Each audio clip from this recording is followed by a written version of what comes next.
basically what it is to be an artist. Because people talk about what roles are and what things are and what things are and what things are, and most people fit a format, don't they? They come in, they've got two parents as role models, they go, okay, daddy, mummy, and they just follow that inherently. Some people just don't. Like, and you go, why?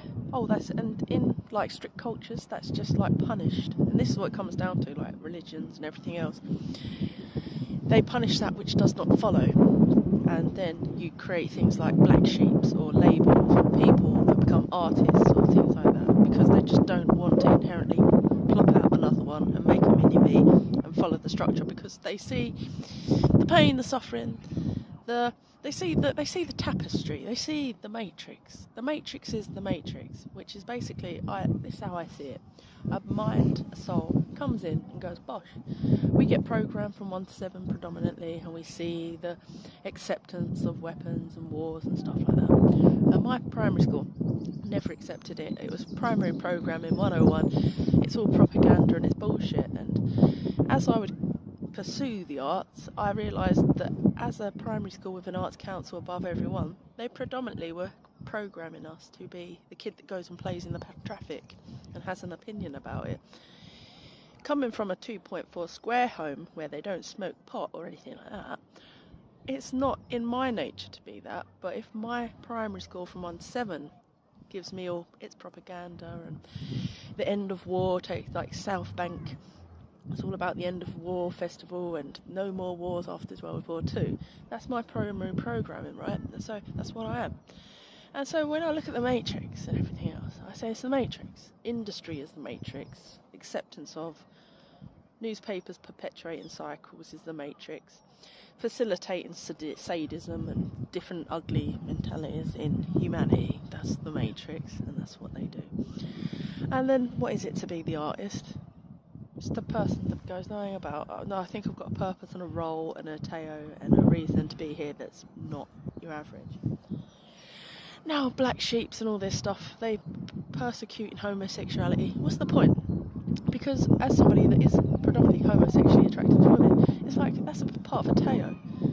You're supposed to be plopped here to find a divine spark that might put you back on a path. Or there's endless reasons, and you can say, well, there's your tapestry as a story.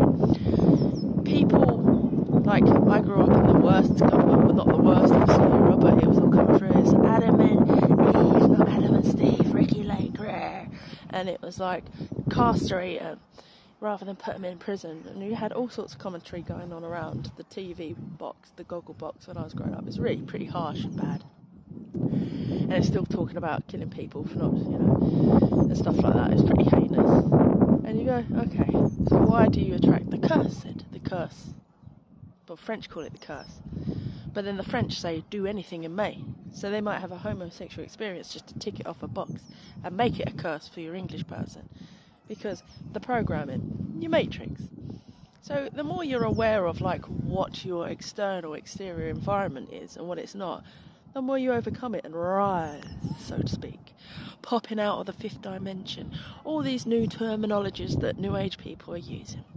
Now there are people in religious facets, like Hick America, that would say, demonize these the devil's talk, it's like those kind of people. And it's all bullshit because they're just institutes and industrial serving monsters. They never stopped weaponry, they never stopped wars, they killed in the name of Christ, this all stupidity and bollocks and immaturity of the soul. Because Christ would not see anyone suffer, so therefore he doesn't want the mother of that boy shot, or that boy shot, or that boy shot to suffer, so therefore you don't shoot someone else, you don't pick up an arm, and arms isn't an equality tool. As an artist, I was trying to communicate reasoning in the science behind why you shouldn't kill black holes, maybe cancelling out your own soul, not going on to the next level. 101 different reasons in the Matrix, in the simulator, rah-de-rah-de-rah. Now, I've been communicating this stuff for over a decade, and the more you think you know, and the more you're trying to bring it forth, it seems the more people attack and demonise because they're in a picture that is just a presentation to them that makes sense, even though it doesn't make sense, and it facilitates and enables evil in the name of killing or anything else egoically.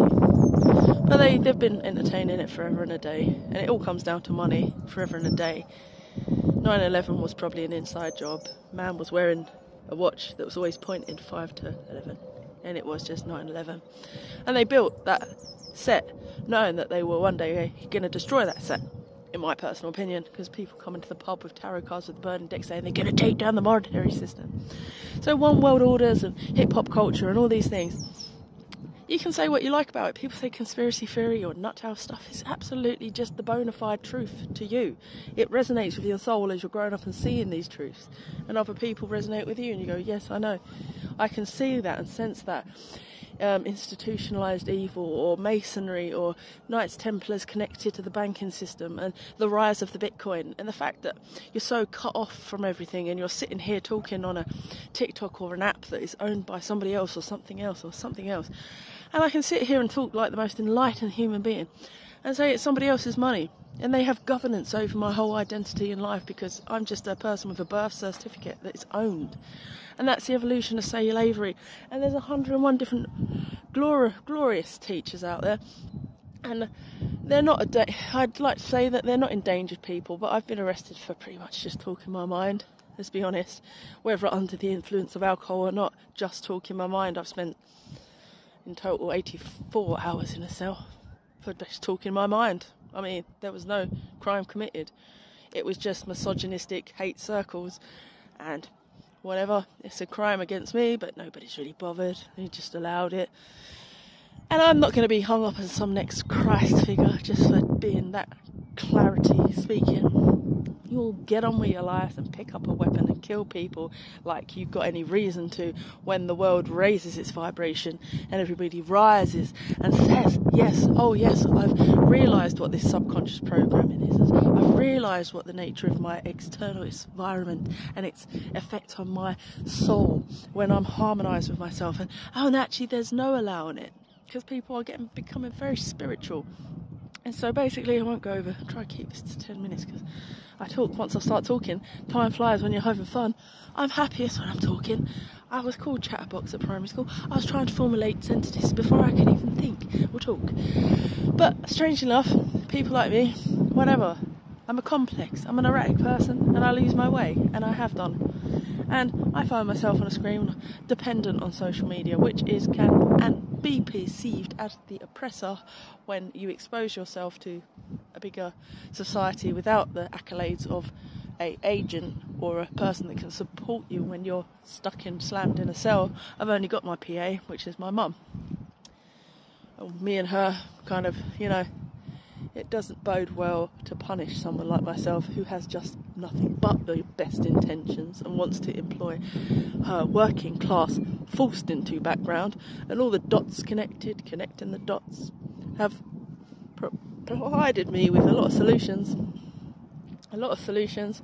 that are earth-based and community-based, because this community is nowhere near as cool and thriving as it could be within the NHS.